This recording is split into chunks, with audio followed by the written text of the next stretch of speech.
था resource allocation graph, इससे पहले हमने पढ़ा है, वो यूज़ होता है for single instance of resource.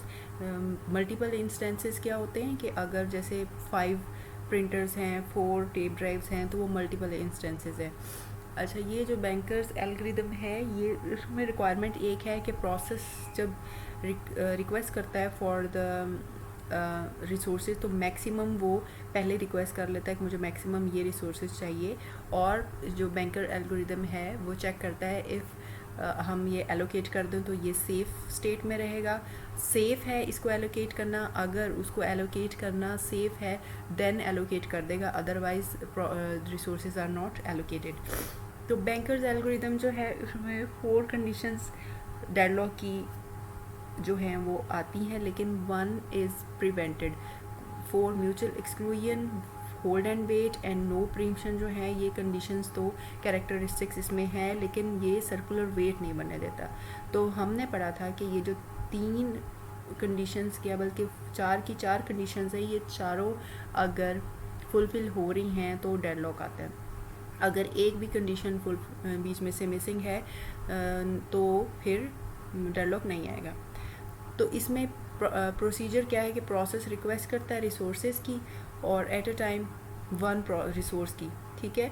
System फिर ग्रांट करता है, अगर वो जो है सेफ रहेगा तो फिर वो उसको ग्रांट कर देगा, अदरवाइज़ नहीं।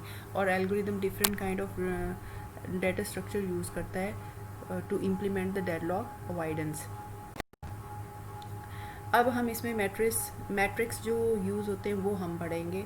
इसमें एक अवेलेबल मैट्रिक्स होता है, यूज़ होता है, जो मतलब जो अवेलेबल है रिसोर्स ऑफ ईच टाइप, जो वो ऑपरेटिंग सिस्टम के पास अभी अवेलेबल है, वो उसको एलोकेट कर सकता है किसी को।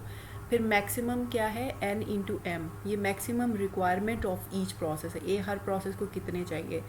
एलोकेटेड, जो करंटली एलोकेट हो चुके हैं रिसोर्सेज, ठीक है, प्रोसेस को दे चुका है सिस्टम। और नीड क्या है, जो अभी रिमेनिंग रिसोर्स, उसको रिसोर्सेज की ज़रूरत है प्रोसेसेस को, ठीक है। अवेलेबल क्या है, जो अभी फ्री हैं सिस्टम के पास, और एलोकेटेड क्या है, जो दे दिए हुए हैं प्रोसेस को, और नीड क्या है, वो और मांग रहा है, उसको और ज़रूरत है। तो एक एग्जांपल हम कर लेते हैं जिसमें हम एज्यूम करते हैं हमारे पास रिसोर्सेज है, 5 टेप ड्राइव्स हैं, 2 ग्राफिक डिस्प्ले हैं, 4 प्रिंटर्स हैं, 3 डिस्क हैं। तो सबसे पहले जो फर्स्ट स्टेप है वो हमने करना है कि टोटल मैट्रिक्स निकालना है। वो कैसे निकलेगा, ये 5 2 4 3, ये हमने हर रिसोर्सेज का ये ऐसे हमने लिख लिया, ये मैट्रिक्स बन गया।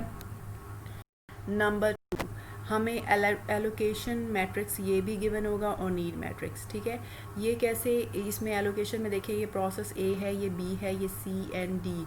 प्रोसेस ए को एलोकेटेड है 2 टेप ड्राइव्स, ग्राफिक्स कोई भी नहीं है, प्रिंटर भी एक है, डिस्क ड्राइव जो है 1 है। प्रोसेस बी को 1 ग्राफिक्स उसको है एलोकेटेड, उसको मिला हुआ है, ठीक है। तो इस तरह से हमने इसको टोटल निकाला। टेप ड्राइव्स टोटल कितनी है एलोकेटेड, यूज़ हो रही हैं 4, ग्राफिक्स 2, और प्रिंटर्स ये भी 2, और डिस्क ड्राइव ये भी 3। तो ये हमारे पास आ गया एलोकेटेड मैट्रिक्स, ये हमने लिख लिया यहाँ पे। ये टोटल पहले निकाला है वो 5 2 4 3, और ये 4 2 2 3 यहाँ से निकला एलोकेटेड।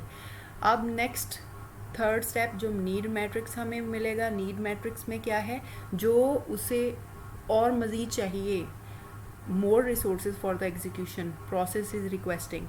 तो ये प्रोसेस ए को 1 टेप ड्राइव चाहिए, 1 ग्राफिक्स, प्रिंटर कोई भी नहीं चाहिए, डिस्क भी नहीं।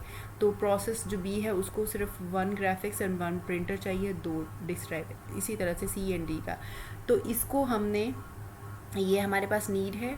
अब हमने क्या करना है कि जिसकी नीड है हमने चेक करना है कि हमारे पास ये जो अवेलेबल मैट्रिक्स है वो वाली नीड हम पूरी कर सकते हैं जो अवेलेबल मैट्रिक्स से कम है, उसकी इक्वल हो या उससे कम ही होनी चाहिए, ठीक है। ये देखें, नीड हमारी जो है वो हमने चेक करना है, इनमें से वो रो ढूंढनी है जिसकी सारी वैल्यूज़ जो है हमारे अवेलेबल मैट्रिक्स की सारी वैल्यूज़ से कम हो। तो हमारा अवेलेबल वो अवेलेबल से कम हो, ज़ाहिर है हमारे पास जितनी डिमांड है उससे ज़्यादा ही अवेलेबल होगी चीज़ तो हम उसको प्रोवाइड कर सकते हैं। तो 1020 अवेलेबल है, तो उसमें से ये वाली जो प्रोसेस डी है इसकी सारी वैल्यूज़ उससे कम है। ये देखें, 0010 जो है इज़ लेस दैन 1020 अवेलेबल। तो इसको हम पहले एग्जीक्यूट करवाएंगे और हमारे पास इसकी जो डी की एलोकेटेड रिसोर्सेज हैं वो भी फ्री हो जाएंगे और उसको भी हम प्लस कर देंगे इस अवेलेबल में। ठीक है, इसमें प्लस कर देंगे तो हमारे पास न्यू अवेलेबल आ जाएगा। ये देखें, नेक्स्ट में हमने किया हुआ है, ये जो अवेलेबल था उसमें हमने एलोकेटेड जो फ्री हुए हैं उसको ऐड किया तो नया अवेलेबल आ गया हमारे पास। Updated value of available 2121। अब इसको कंपेयर करना है और इससे छोटी रो ढूंढनी है। 2121 से ये हमने लेस जो हमारे पास प्रोसेस ए की सारी वैल्यूज़ लेस हैं। ये देखिए 1100 इज़ लेस दैन 2121। अब इसको एग्जीक्यूट करवाएंगे और इसकी जो एलोकेटेड की सारी रिसोर्सेज हैं फ्री हो जाएंगे एग्जीक्यूशन के बाद। तो इसको ऐड करेंगे हम इस अवेलेबल में, ठीक है, 2121 में, तो नया अवेलेबल आ जाएगा। यहाँ देखें 2121 में हमने ऐड किया तो 4132 अब न्यू अवेलेबल आ गया। 4132 से कोई रो जो है मैच करेंगे कि लेस हो, तो उससे जो लेस है 4132 से प्रोसेस बी की है, ये 0112 इज़ लेस दैन 4132। अब इसको एग्जीक्यूट करवाएंगे और इसकी बी के जो रिसोर्सेज फ्री हुए हैं एलोकेटेड उसको ऐड कर देंगे अवेलेबल में। ये देखें, हमने इसमें ऐड कर दिया 4132 में ये 0110 और ये जो है हमारा न्यू आ गया वैल्यू अपडेटेड अवेलेबल की 4232। अब इस 4232 को कंपेयर करेंगे अगेन और ए की हमारे पास ये प्रोसेस सी रहता है, ठीक है, इसकी जो नीड है इट इज़ लेस दैन 4232। तो अब इसको एग्जीक्यूट करवा देंगे और इसके भी रिसोर्सेज जो एलोकेटेड थे वो भी फ्री हो जाएंगे सी के। ये इसको ऐड कर दिया, ये जो फ्री हुए हैं इनको अवेलेबल में ऐड किया और 5243 आ गया। अब ये टोटल जो अपडेटेड वैल्यू ऑफ अवेलेबल हो गए और सारे प्रोसेस भी एग्जीक्यूट हो गए। तो अब आप ये चेक करें कि ये जो 5243 ये वो वैल्यू है जो टोटल हमें स्टार्ट में हमारे पास थी। ये देखें 5243 ये वही है, तो ये इक्वल आ गया। इससे भी हमारा पता चलता है कि हमारा जो प्रोसेस है वो ठीक तरह से एग्जीक्यूट हो गए। तो आई होप कि आपको इस लेक्चर की समझ आई होगी।